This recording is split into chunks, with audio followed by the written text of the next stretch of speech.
everyone. Today we have a very interesting guest in our studio. He's here for various reasons. One of them being that he really does have a pulse on popular culture across countries, India and abroad. He is a great supporter of our podcast, and he is himself a person who has a background in advertising, in digital media, and his greatest passion in life, which has earned him a fair bit of fame, in fact, is that he is an art aficionado since the age of 8. And therefore, he is an art curator purely by interest and passion as a hobby. So we have Udit Bhambri in the studio today. Udit, thank you so much for joining us. Thank you. I think my biggest passion these days is not your auntie. So thank you. I'm honored to be here. Oh yeah. It means so much to have you because I know how elusive you are. Sometimes, full disclosure, Udit is a friend, a dear friend. And when I call him, out of 18 times when I call him, there's just that one time that I might get lucky. Because when I listen to you every week for half an hour. I don't need to talk to you anymore. He says that, we haven't spoken. And that's it. Udit, we haven't spoken. I've been calling you since months. Oh, because I listened to your podcast, I felt we've already spoken. It's true. That's lovely. I should send tapes of my podcast to people I don't want to speak to now. That's a plan. That's clever. Yeah. So anyway, Udit, there's so many things one can talk about with you, right? So I think Kiran can start with the first question because I know him so well. Maybe you can set the ball in motion. Okay. Udit, I heard that you'd agreed to come on the podcast, I did what everyone does. I tried to Google you up.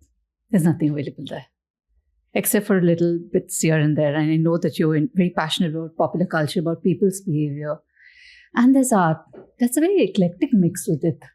So he actually curated something called Call Me By Your Name. And that's a lovely book and a lovely movie. So tell us about this. How did art, curation, how does this come in your life? And from the age of 8? I used to paint. Okay. And like most kids, I think in India, at least at that time, there was very little avenues to kind of explore that creativity and understand it. So I would go to Jahangir Art Gallery in the 90s, which was the only gallery in India as such. And it wasn't what it was today. It was a very different kind of space where artists used to actually come and meet. And I was the biggest fan of MF Hussain, who I think of every single day, even though he's passed away like 10 years ago. He's someone who's been an idol, and I would go in the hope of, running into him, and then ended up just meeting many, many other artists. As an 8-10-year-old? But with Hussain, it's interesting because the 8-10-year-old sounds shocking now, but he looked like a sadhu, like he looked like a wizard, like he was quirky. A mendicant. Yeah. He was quirky. He had a big beard and white hair, and he always looked the same age, and he walked barefoot, and he was in the news always for the wrong reasons. Even back then? What were the wrong reasons? Getting thrown out of Willingdon Club for not wearing shoes. I see. Things Drawing like that. Goddesses. That happened later. It happened earlier. And there was always, but it kind of catapulted into something much more major at a later point because they wanted to use that to drive home other agendas. But yeah, I think, just an observer of society, why is this person so quirky? I think instead of art, that observation of people and why they do the things was more intriguing to me than the art itself. And then it just happened to be where a lot of these other, like what we call the progressives, Tayyab, Ram Kumar, Gaitonde, all these artists that were Hussein's peers ended up having interactions with me at different points and just became something, it's not a status symbol at all at that point. There was no market or there was nothing. Yes. So it was just actually a 8-year-old talking to a 70-year-old. And that was the age gap, which just became something. How can you not be passionate about it when the people, your peer group are 70-year-old, artists who are today the biggest names in Indian art? How did they respond to you? I'm very curious because not many 8-year-olds and 10-year-olds would go up to them and try to talk to them about their work. So see, it was different because there was no agenda. So they would love to talk about their work. There was actually no market. The only person that people pursued for an agenda was Hussain because Hussain was the only name. Yeah, he was already a legend. Total legend. So, even my conversation with him was very different. I remember going to him and telling him, I don't want to know you when you're MF. Everybody knows you, like Amitabh Bachchan, and the who's who knew him as MF Hussain. I was like, I want to know you when you're Makbul. The boy that actually started painting. And that was this kind of interesting. It piqued his interest, but it was very strategic also to some degree. It's the marketing genius in me, if I may say so myself, which is like, how do I hook Hussain? How smart you at age? Yeah, fully, very cunning. But it worked. And the essence of it was there was an authenticity of just absolute adulation and love, but you knew how to kind of, get him in a way, But Hussain, for the longest time, knew exactly what was going on with me and with everybody else. So in fact, when I asked him for a drawing of his grandfather, when I was 8, he actually gave it to me when I was 28 years old. Not 28, sorry, 24 years old. Actually putting him through the test of friendship. Absolutely. Time the test tested of time friendship. And all. But listen. The Garden of Time. The Garden of Time, I was going to say that. Which is the Met Gala theme. Unlike people who buy art today, because it's fashionable to buy art, it's like buying a Birkin bag. You can, boast about owning this work or that work. With Udit, as we know, it's a different story. He's keenly interested in art, but not it's for the sake of interesting bragging. You talk about the Birkin bag, and the Birkin bag actually has so much artistic value today, which I never thought. There was always this joke. Ugly bag. Yeah, but there was always this joke in the art circle. So let's say there's the art world, and there's society, and there's people that can afford this kind of art.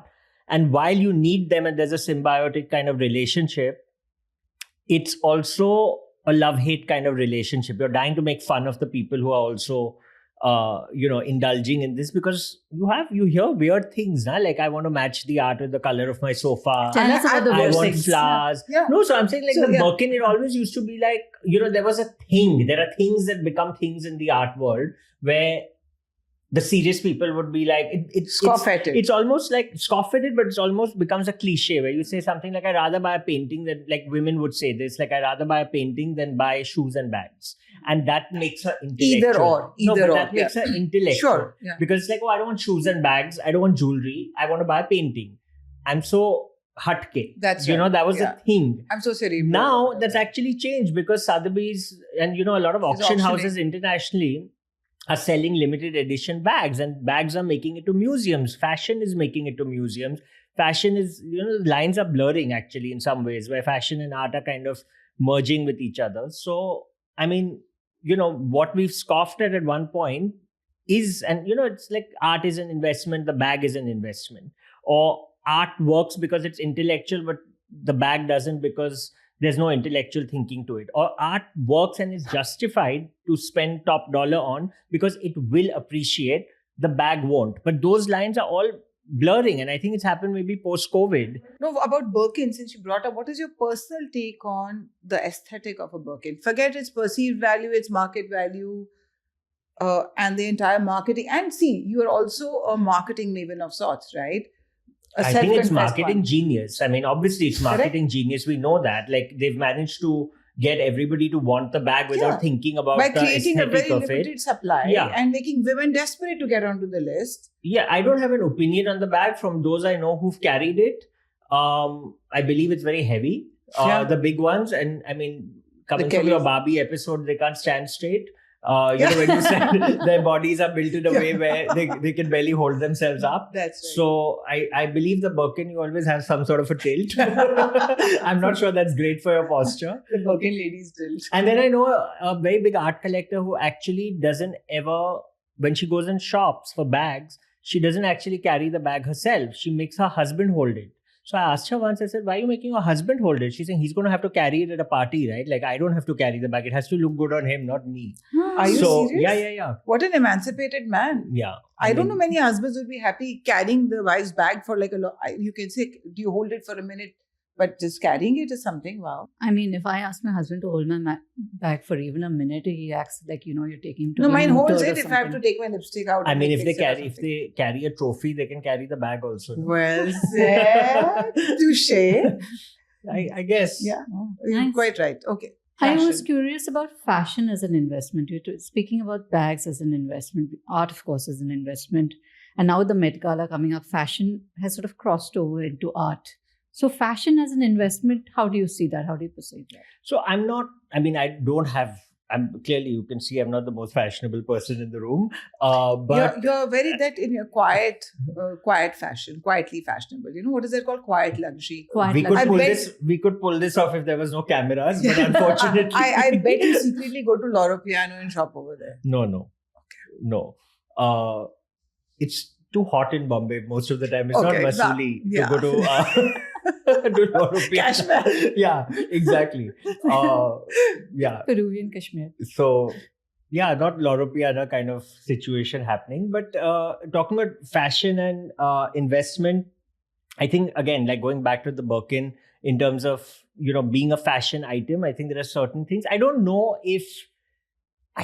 Like, honestly, I really don't know if fashion is an investment. I don't know. There are people like for example, we heard, I heard the other day Sonam Kapoor wanted to buy back her old looks that were lent to her because she said it was for sentimental reasons, but I think she wants to also kind of have a look, which makes sense. I mean, Audrey Hepburn has certain looks, or, right. The great actresses and models of, yesteryears. Like an intellectual property, right? And I see merit in that. I see merit in that. I see merit in the fact that, I don't know about Sonam Kapoor, but an Audrey Hepburn dress or a Marilyn Monroe dress would be worth a lot. Museums want it.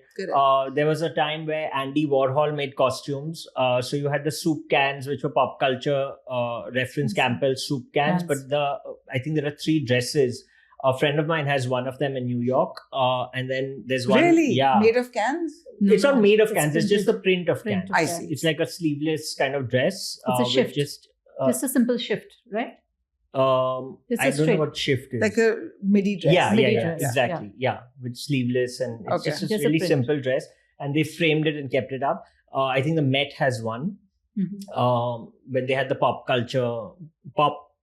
art Met Gala theme, it was put up at that point.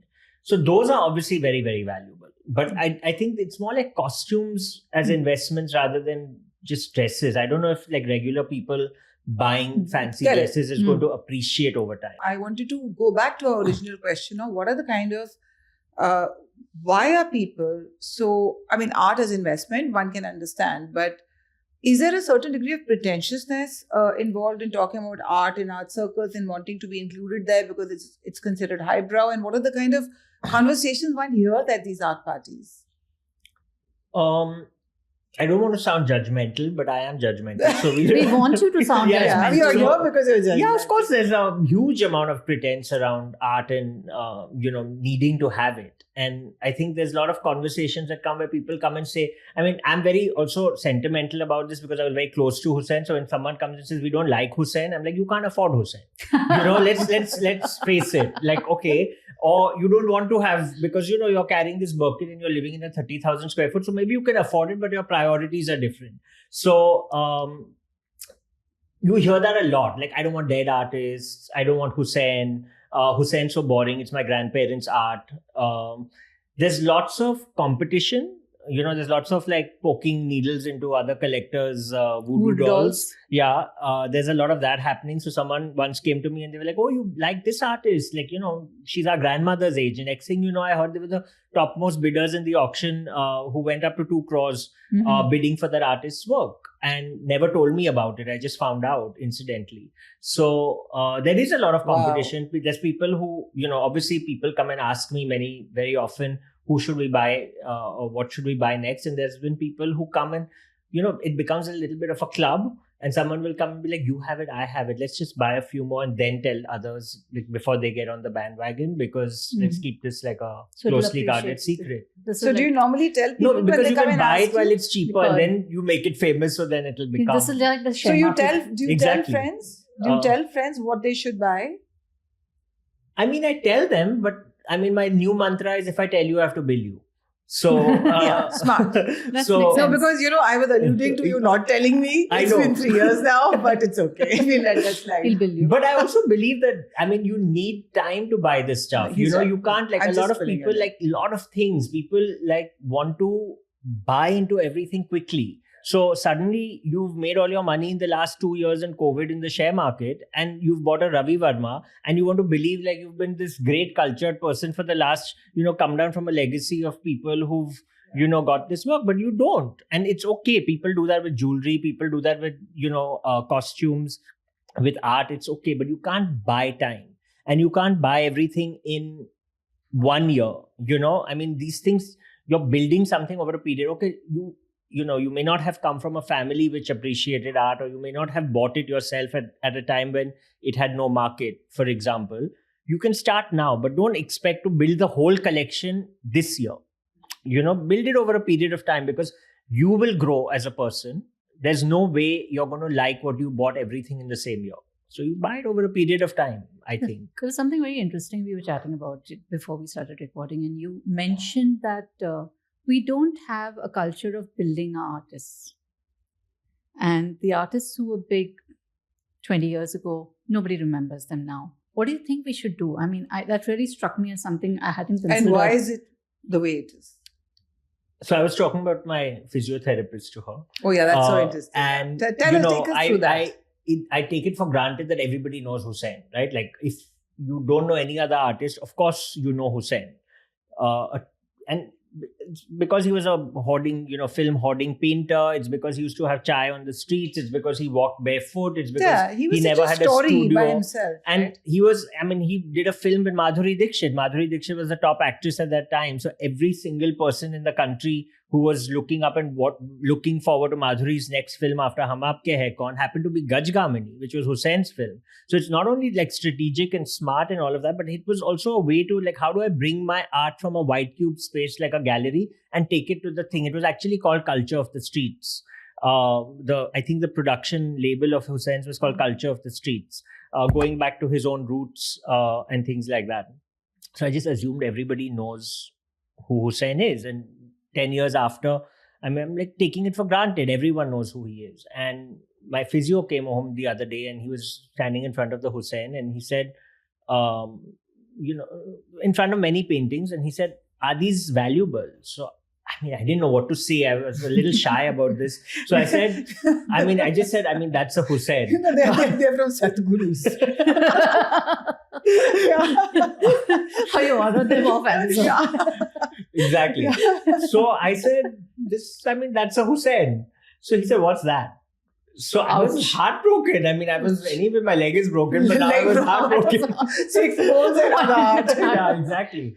So I was like, you don't know Hussain? And then at some point I realized I was shaming him for not knowing Hussain. So I should calm down, because it's not very culture of the streets for, if I'm shaming somebody for not knowing the artist. Yeah. So anyway, he went back home. He came back. He said, "I'm so sorry. I'm standing in front of an original Hussain, and I didn't even know the value of this greatness." So I said, "It's okay. I'm glad you know it now." But I realized that he was 15 when Hussain passed. So if you're not really interested in art, and they're not teaching us this in schools, we all know who Van Gogh is, because they have, know who Da Vinci is. We learn that in our schools, but we won't learn about our own artists. The only road in our country, I think, from what I know, is Amrita Shergill Marg. Yes. There is no, but if you go to Italy, there's a Leonardo da Vinci airport. You go to Malaga, there's a Picasso airport.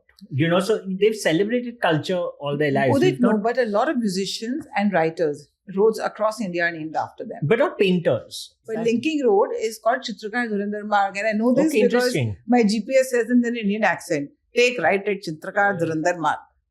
Okay. She's penetrated my subconscious mind. I didn't even know I know this. Thank God it's not called Chaparelli, because this is your Google would have said Chaparelli Road. Chaparelli. Yeah, we were talking earlier today about fashion and Met Gala, and Udit and I were trying to get the right pronunciation for Chaparelli. Yeah, Sri in India is not Siri in India, is Sri in India, I think. You get it? Sri. Bad joke. Right. Okay. So then, moving on, stepping outside of the world of art, now moving towards your favorite popular culture icons of our time. And when I say our time, I mean of right now, of the last few years.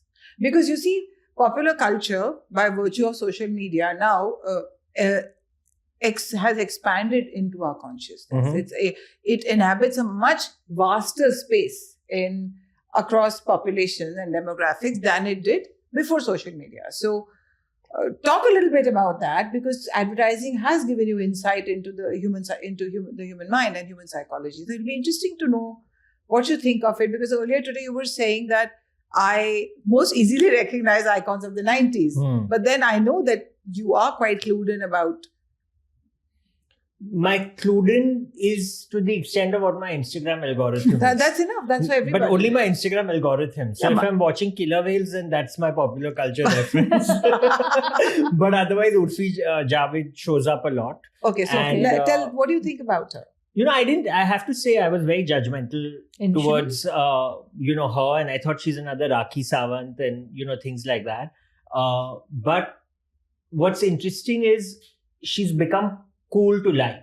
That's why you like her? That's why I like her. Okay, at least that's why I started liking her. Okay. Then you start realizing that, like, for example, Ori, right? There's something silly about it. It's not cool to like Ori. It's not cool to like Ori, but you have to accept the fact that he's a marketing genius. Oh, he is. No doubt about it. Right? So with Urfi also, the thing is, I think it's like you are so used to, or, there's so much propaganda of what is fashion, or there's so much propaganda of who is famous or what an airport look is, that I bought into that propaganda of what it is. But if you really look at the alternative voices, which people call woke, and sometimes it's too woke, but when you listen to that alternate voice, even in your own head, you realize that someone like Urfi is actually gaining popularity for being authentic. And in a world where we are not authentic, and she's creative, right? Like there's something now you realize that actually she's doing what Hussain did, right? Because she's making copies of Schiaparelli dresses and with her own twist. So the lungs, for example, which Schiaparelli made, she's made with lace and with something else. But those two hands to cup her breast. Exactly. Yeah. So everybody knows that aesthetic because of Urfi, not because of Schiaparelli. Would you say that Urfi is an artist of sorts, in terms of performance and using her body as a canvas? She's become, I think. Yeah. I think, absolutely. In terms of, there's a lot of, a lot of it is like derivative, which is fine, I think. Because, there's no original idea, right? Big designers are doing their exactly. Everything is derivative. Yeah, big designers are doing it on a global scale. They're copying global designers. Chanel started the quilted bag. Yeah. Now so many other designers do it. True. Or we saw that famous Indian designer today. We were talking about foam home, no? Quilted. So when I was there, I was like, they said it's a really expensive mattress. I was like, what is it, Chanel? Just because it's quilted. Mattress shopping. We were about mattress shopping individually, but we exchanged notes on that also. Yeah. Right. So moving back to Urfi, the fact that she, art was, fashion was supposed to be traditionally a turf of the elite. It's an indulgence only the elite can enjoy. And now Urfi is not elite at all. And, I don't even know what kind of tailor she's going to create these. I think she's stitching them herself. I think she's doing it. But it's very difficult to stitch some of those things together. Now I'm sure, like everything else that gains popularity, people start joining the bandwagon. But from what I understand earlier, when these airport looks were a thing, and celebrities, see, there's something authentic, because celebrities, we believe, call the paparazzi and say, come, we are leaving somewhere, right? This girl is not even going anywhere. She's just landing up at the airport and going back home and calling a few people who listen. But there's something sweet about it. She doesn't, she's not pretending to travel first class from some, some gate of the airport where everybody's called to see where they're going and how they're going and pretend like they're not interested. But it's been hard to live with that kind of ridicule. She's put up with a lot of ridicule, even from people like you and us. But I have to say there are very famous designers, the top designers in this country, like Abu Jani, Sandeep Khosla, who've, kudos to them, because actually they've taken her in a music video and they've recognized her from these little moments. And yes, we know that there's always, you're always leveraging, and it's always symbiotic. There's always something they are also getting out of it, which is fine, because they're getting a certain recognition from her audience. But it's not easy to, take an outlier, take them under your wing, make them into a and they certain validated space. her Absolutely, in a way, but they have sort of changed her profile in a sense. Yeah. They've legitimized this little Instagram game that she was, doing just to get some eyeballs. But that's also very dangerous because what she was doing was street style and individualistic style. The moment she gets tied up with a designer of the level of Abujani Sandeep Khosla, where does her individuality go? Absolutely. I agree with that. Like Alia Bhatt. Look at what Alia Bhatt is wearing at the Met Gala, right? We were talking about it before this podcast. She's shown up in a sari by Sabyasachi, right? And as lovely as the sari is and as lovely as she's looking, you can clearly see, like you said earlier today, that it looks like it wasn't her idea to wear this. But I think with somebody like Urfi, because she is quite her own person, I doubt that somebody will be able to, straight jacket her and put her in something. You never know. See, like going back again, like we were talking about the lines are blurred, like there are commission works by artists. You might go to a certain artist and say, I want to have a blue work to match my blue sofa. And the artist will do it. They will do it. They will? A lot of them will do it. Not all of them. I mean, a lot of them will also do it. Airport artists. No, even the bigger artists. Even the bigger artists. Some bigger artists have become airport artists. But that's because of the genius of Rajiv Sethi, I think, who's the architect of the airport. Which one? Bombay Airport? Yeah, he's I'm not talking about Mumbai Airport. I think there's some very interesting artworks there. Yeah. But Delhi Airport, I see that there were some very big ticket names from the art world who then, they've just filled up walls after walls with their work. And it's all the same work. It's just bigger in size now and larger in volume. And that sort of makes it look like a commission project that was considered not essentially because of being part of a possible platform. But that's also a thing. Like it looks like a commercial decision, if I may say. So nothing wrong with that either. Yeah. It could be, but there's also this whole take of, again, people wanting to make art public. So that's something that, where, why should someone who's totally not, these people are not going to go to an art gallery or a museum. So make the airport into a museum. I think it's interesting. No, but I love what they've done with Bombay Airport. When the flight lands and you walk past all those paintings, every single time, I enjoy them. Yeah. When somebody like an Urfi, if she is going to be working or collaborating with designers of the level of Abujani Sandeep Khosla, she's going to be intimidated. Is she going to start wearing what they say? And how does that reflect on what she comes up with later? I think Urfi, like any artist, and I'm using artist in a broader term, not painters or, I'm using it as a I think person. She's very clever because she's taken the model of various, whether it's her fashion, it's derivative from certain fashion designers. We already discussed that.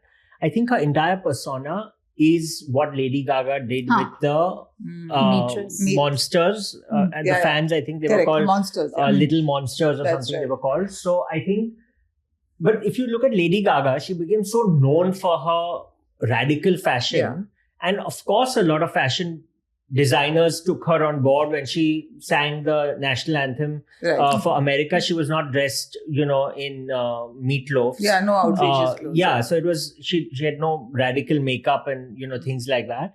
There was a fashion designer that, styled her and dressed her up. But and she's become a lot more sober in the recent times compared to how she had started. And I think that's just evolution. I think it also, it comes, but she would have not got that she wouldn't have sustained if bigger figures had not kind of taken her up, in my opinion. You can't, because then it's a trend. That's an interesting perspective. Yeah, so I think she was invited to the Met Gala, I think, Lady Gaga. Oh, is it? I didn't know that. Yeah. Maybe they found her too shallow. He's so funny. Shallow. You know that song? You can sing. Thanks. Thanks. So, Udit, tell us what it is like to be a fly on the wall at some of these parties, the art parties. And the art week. The art week. Okay, so I have a friend. I think you know who she is. But she always says that these parties are not as glamorous as people think they are. Because she's like, sab khadi kapde mein aa jate hain. Other parties are much more fashionable. They have fancy bags and clothes. People have this notion that art is, quite kind of glamorous. it's not. And you hear funny conversations. You hear a lot of who should I buy, who I've bought, guess who I have on my wall. I'm very discreet. I'm very private, but look at my wallpaper on my phone. Serious? Yeah. Like, look at what I bought in auction. What did you think of that work that sold for 10 crores? I mean, who do you think could have bought it? Yeah. But it's like a way of like segueing into, because let's face it, to a great degree, I think art is also like any other retail therapy. It's filling some void in all our lives. So I think that is also needed to be projected. Like everything else, it's needed to be projected. But do you think all of them are filling voids, or they're just filling walls? Yeah. I think it's definitely voids. The fact that they have so many walls that they have to fill also is some void only. But my dad had a very interesting take on that. He used to say that, are you going to this, say, Sabawala's exhibition or something? And I would say, no, it's too far and then I can't afford it. Then I'll feel really bad. And it does happen to me when you see a beautiful painting you want to badly own. You feel so stirred and so upset. And you're like, I don't know if I want to spend that kind of money. And I could genuinely not afford it. So it wasn't even like, I don't want to spend this money. I didn't have the money to spend. And he told me, I don't understand. What has enjoying art got to do with ownership? Lovely. Very important point. True. What has enjoying anything got to do with ownership? I have another friend who once came and told me that, a lot of people come to me and tell me he's the next MF Hussain or he's the next Subodh Gupta. And she says, so when they become Hussain or Subodh Gupta, come to me. I have a lot of money. You can't eat a mango raw. Which is so excellent. I love it. Yeah. So there's lots of this kind of conversation. It's fun. There's obviously serious conversation that happens as well. We don't want to know but that. Yeah, and that's usually it happens like while saying bye in the driveway, like, a little bit to the, acha, by the way, the cerebral, like, just you want to leave them with a good It's like note. when you gossip about somebody at the Soft end, at but the she's end a of the- sweet person. Yeah, exactly. But she's gone through so much in life. Exactly. So it's that little boilerplate disclaimer at the end. Absolutely. Not every artist is going to become a big ticket artist. But how much of becoming a big ticket artist also has to do with the right people backing you and not merely your talent. So I've asked you two questions. You can take your time to answer. So the serious answer to that is an artist should not be making work thinking they're going to make it big. That's not the reason artists make work. You can become any other profession thinking that in 10 years' time I'll become this. There's a hope to do it. But actually the hope of an artist, I think the more serious answer, if you're a serious artist, is you don't care about the audience. The audience can come in 200 years. I mean, Van Gogh never sold a single work, right? Or sold But very how do you few pay works. your bills? There's a practicality. You to don't. it. There's a You struggle, and that struggle comes in the work. That's the serious answer. The lighter answer is they become graphic designers. So, they design a set, or like any other job, there's a side hustle. I mean, there's so many struggling models that have served at McDonald's and mopped the floor. And I mean, that's just, when you want to be something, that's where you kind of go with it. Right. It's not so And much about the second which question, which was that how much going beyond your talent, how much of where you reach as an artist, your market value as an artist has to do with the right people backing you and the right people endorsing you, and not merely a function of your talent. most of it is. So, I mean, in today's day and age, most of it is. But hasn't that always been there? You've had patron of the arts from centuries. I mean, somebody picks up a good artist, even in the classical and the Renaissance era. You had patrons all the time.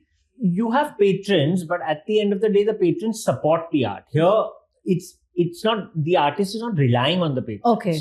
So right from back in the day when Michelangelo and Da Vinci were painting, the church was the patron. So, you need opportunity and you need a stage to kind of showcase. And when you have that, it's amazing. But do you paint for that reason? No. Did they become famous for that reason? No. But they got a platform where someone noticed it, and maybe, I don't know how famous I think from what I know is they were very well respected, because artists were respected, I think, at that point of That's time. right. The Medici era. The fame and the money came only much later. I don't think it came Yeah, in or even the... Van Gogh, his work stands out. He didn't reach this level of fame because he marketed himself. We are talking about today people resorting to, being seen at the right parties, hobnobbing with the right curators and galleries, and marketing themselves. A lot of it is curator speak. A lot of it is, and I'm not saying every artist, but there's a lot of conversation that seems to be based on certain narratives. So certain kind of, like,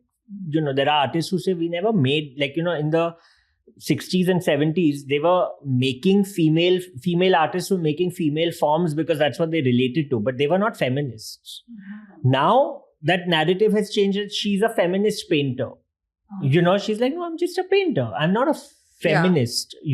My conversation is not trying to make a point on feminism, but it fits a curatorial language that is about feminism, and therefore it works, and therefore it's uplifted. The same thing happens with queer art. The same thing happens with black art. These are hashtags, Black Lives Matter and Love is Love and, the whole Me Too movement. And these three groups, you see that in a lot of shows. So it's like, it's a chicken and egg story where it's like, is the art reflecting society or society reflecting the art? And how much does curatorial gatekeeping work in this? That's a better gatekeeping to have, because at least it's coming from a place which is intellectual, and it's coming from a place where people have studied and they're experts. The gatekeeping I'm worried about is the one that happens in the fancy skyscrapers of Bombay. That gatekeeping is more worrying, because they'll buy some upcoming artists. Like I said, they don't believe in the older artists, so they've dismissed those artists, and some new artists are considered the have this great patronage. This is like the share market tip hai. Yeah, exactly. When we were both together and everybody's clever in a bull run. No one's gone wrong. And these same skyscrapers, like the conversations you hear on the 25th and 50th and 80th floor these days, is the voodoo pinholes that we were talking about. They don't stop at actual pinning these dolls. It stops at pinning the painting. So you'll see someone trying to scratch a painting. Really? Yeah, I've seen it. Oh, really? I've seen people try and be like, but is this normal? And they'll use that as an excuse to try. There's things which is, a lot of people are like, oh, but do you think that works real? Like it's that I've heard too. I've heard that so much. It's slandering, so someone has whatever. I'm not saying it's a lot of times, even way back in the day, someone had invited me home knowing I'm a big fan of art, and I think they knew that they had a fake work on their wall, and they just thought that, you come and let's see. I mean, if we can pull it's it all off. Humbug. Can we pull it off? Yeah. Like it's a. Or was it testing you whether you could just make the thing is, I'm not like actually an expert where they were really testing me. I think they just thought that they can get some friend's kid to come and say, haha, nice. So the friend thinks it's valuable. And they'll also get the confidence to show it more often if they say that somebody who's been into this, who's so passionate about art couldn't tell. But it's similar to, again, I personally am really against Birkins. Not just am I neutral about it, but it's similar to some woman saying, I think she carries a fake Birkin. This whole thing of envy. It's envy that guy's art is fake. So I think it really does stem from there. And I mean, some of it might be because, see, if you're not informed and you're buying old material in today's day and age, there's a chance, if you've not done proper research, you could fall in the wrong hands. Yeah. It's possible. What's the fake market like? I mean, there's a lot in the news. That guy, remember, who some head honcho of a company, he bought fake art worth 20 CR or 18 crores or something, crores, I thought. I believe there was something from that some happened. middleman in Rajasthan. Yeah, Jaipur. it always comes from the Havelis because no one can track the Havelis. That's right. So you can say it's all the old work has come from Havelis that you don't have to track it. No one knows who these royal families are. I mean... Yeah, every family in Rajasthan is a royal family. Yeah, so anyone can come and say... And even a flat is a Haveli. So, I mean, if you found a painting in a flat in Jaipur, then it's come from the royal family. So, I mean, I'm not dissing everybody in general in that sense, but yeah, there is a lot of like one big alarm bell that goes off is it comes from the royal family of XYZ. That, if it becomes a little bit of a warning sign that there's something amiss, because chances are you were a big collector. Like, was this royal family buying 5 of the top artists in the country today in the 50s and 60s?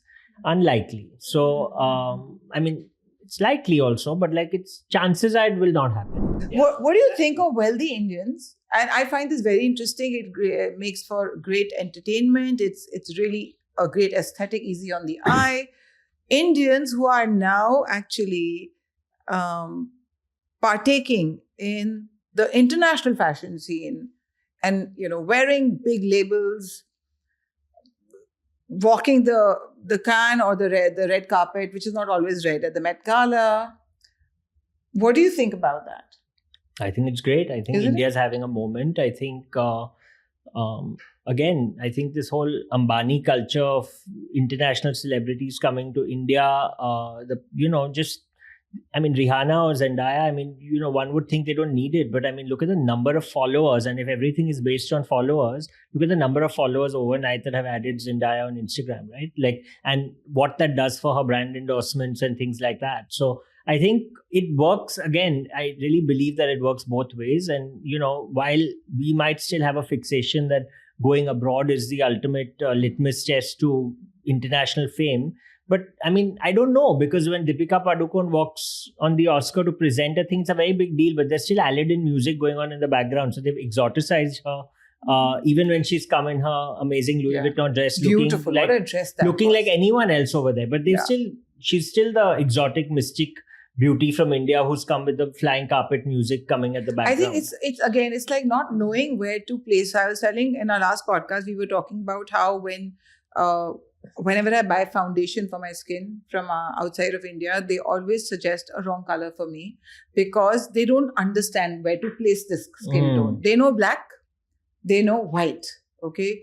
And for a yellow or whatever, brown mixed skin tone, I always come back with a foundation that makes me look like I've sat in the sun for days and probably gotten sunburned. So it's like not knowing where to place. So somebody sitting with the music, the department with the background musical score wouldn't know what to play with her. It's like having an eclectic guest at your home and not knowing whether you should play, Pandit Ravi Shankar's music or you should play something more contemporary. So I think it's it's interesting because, there's something happening in the world where India is being recognized and a lot of foreigners are being recognized. So in fact, the Venice Biennale, the current Venice Biennale as we speak, is entirely titled Foreigners Everywhere. And this time you have more Indian representation, even in the painting and art and tapestry field, on a global platform like it's never been seen before. When you are representing at the Venice Biennale, you have to be invited, right?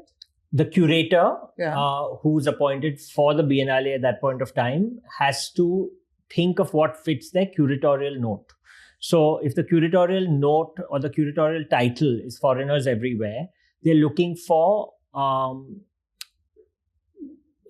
society, representation for people that have been neglected over time. So it could have been women, it could have been queer groups, it could have been black artists, it could be various people. So there's a certain, what I'm saying is, it's good because the new narrative is so local, if you may say, like there's such a, it's not about India going abroad as much, I think, anymore, as much as it's just everyone is learning to accept or needing to accept everybody from all quarters. So I don't think it's an India story. I think India fits that narrative of, places that have not been recognized, suddenly being recognized on a global platform. It works for designers, it works for curators, it works for I think there is a new little narrative. More than that. Okay. For example, now the Ambani wedding, right? I was shortly before that, I was watching a video where a guy on Instagram, a reel where a guy is going around asking people in the US, what is the capital of India? And everybody's clueless. And he says, I'm going to give you $60 cash as a cash prize. If you guess it. Nobody can. Finally, one guy says, some techie type guy says New Delhi. Now, was he Indian? No. He probably worked with an Indian. No, he wasn't. He's a techie. Techie. Right? So I thought was he Indian? Yeah. And now, I was in California and my taxi driver was talking to me about you guys had a really big wedding, didn't you, recently? Wow. So this is not just like, let's also recognize a foreign country. I think that our outing, right, our international outing has become not so much about us trying to be there. It's just that we have it. And after the Ambani wedding, especially an NMACC opening, a lot of people have suddenly opened their eyes to, well, India is no longer a country where there are only slums. People who had never visited India, there's a Taj Mahal or there's a slums, right? There was no other India for them. And it didn't suit the narrative too. But think about it. Your question earlier was about Indians abroad. But the way people are looking at us abroad are not for the content we're putting, but because Zendaya came here. That's why that I see. market you knows. Think that's what it is? Because everyone there in America is following Zendaya. No, so but suddenly, that is how they saw images of that, right? Like the Ambani exactly. wedding. The reach there was because Rihanna was here. It was whether it's the best performance or the worst performance, or whether she was trolled or not trolled is a different thing. But the reason they know about it is because Rihanna was here. No, but the reason, see, Rihanna has come and performed in India very often, and not Rihanna. Many international artists have come and performed in India before this. Why has India not received the kind of spotlight or limelight that it received now in the past 1 to 2 years? It's because of the scale at which it's eye-watering. The scale at which wealth is being, showcased for people. They can't get over it. They can't wrap their minds around it. Otherwise, people will know about India. There are enough people who come here and perform in concerts and leave. So I think that's amazing. I think it's really cool because I'm really tired to bone about people thinking India is just slums and Indians have no sense of style and fashion. I think that's all really changing. We did have a time when there was so much wealth in India. We had the Maharajas, we had the Maharanis who were like the doyens of fashion internationally. Sure. You had Gayatri Devi, her mother before that, Indira Devi. Yeah. So there was fashion, there was that. So I think maybe there was a lull in the perception of Indians being wealthy and gap between post-independence to now. I think the same thing is coming back again. But we were at one time considered fashionable. It is, but I think it's interesting what you are saying, Kiran, because the thing is, at that time, the royal family and the royal costumes were making it. That's what I'm saying. The content, but the content of India was making it global. Now Indians are merging with what their fashion is. The person is becoming more famous than what. That's what I'm saying. What is the legacy of a future generation? Like, what are we living with? It's feeling like we are actually always in costume. It literally feels like that. Like Hira Mandi. Yeah, exactly. As somebody who observes people and who has an interest in, anthropology, and how do you see this current generation placing themselves globally, given that everything is now one global universe? I think everything is one global universe because of a platform like Instagram, right? Okay. So you don't even have to be invited or asked. You can create your own content. So you're already global. And it's interesting. Andy Warhol had said, I'm going to paraphrase, but he said something about 15 seconds of fame, and now people will eventually, I think, start begging for 15 seconds of anonymity, right? Because nobody's anonymous. But you said, I'm very happy if you said you tried to Google me and couldn't find much. Mission accomplished, because I, believe it or not, have removed cover stories from Facebook. Not because I have something to hide, but I just don't want to be as much out there. It's without being asked, or, without trying, you're out there. So you have to really try for that kind of anonymity today. And I think how they place themselves, I don't know what will come in the future. I think a lot of people will want to be quieter. I think it's cyclical. I think it's like where, there's people in the current world who really believe that their professions, their careers, they're famous, they have followers, they have iPhones coming into their houses because they have a certain number of followers. They really believe this is the new age. But I read somewhere, the last stage before being tacky is being trendy. Yeah. So who sent you that? You sent it? Yes. Clearly, I need. It's a famous quote. Yeah, it was actually a Karl Lagerfeld quote that said, "Trendy is the last stage before tacky." I think that is a very big take home for everybody trying to stay on trend, the younger generation especially. I know I'm never going to stay on trend. Yeah, I'm so not trendy myself.